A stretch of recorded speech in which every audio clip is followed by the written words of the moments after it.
They say the dead leave behind more than just bones. Sometimes they leave secrets. Sealed beneath stone and shadow, in 1859, an English scholar named Somerton arrived at a forgotten abbey in southern Germany, chasing whispers of treasure.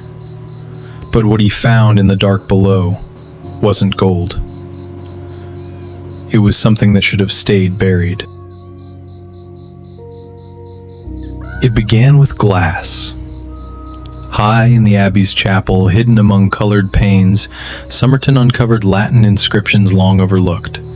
They spoke of Job, John, and Zechariah, biblical names, but in this context, they weren't prayers, they were warnings, coordinates. A cipher only a learned mind could solve. He copied the symbols, and beneath his candlelight he realized the message pointed not to scripture, but to something locked deep within the abbey's crypt. The passage was old, cold. He pried up a carved stone slab marked with an eye. Dust swirled, a narrow shaft gaped open, and down below, bags, tied in cracked leather, shimmered like they had waited centuries to be found. He called for his assistant, Brown. Together, they lowered a rope. And that's when the air changed. The silence inside the abbey became too still. The kind of silence that feels, what?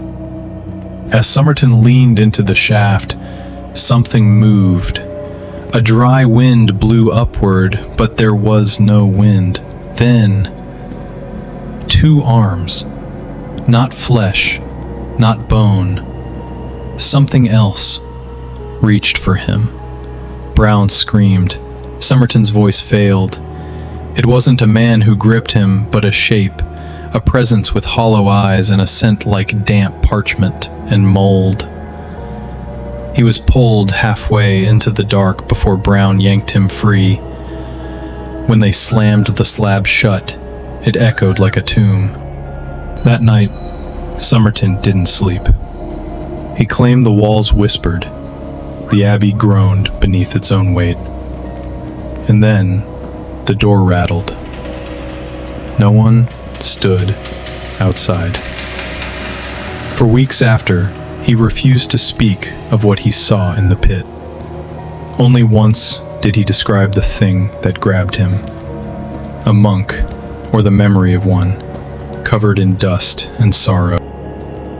Abbot Thomas was once a man of wealth and secrets.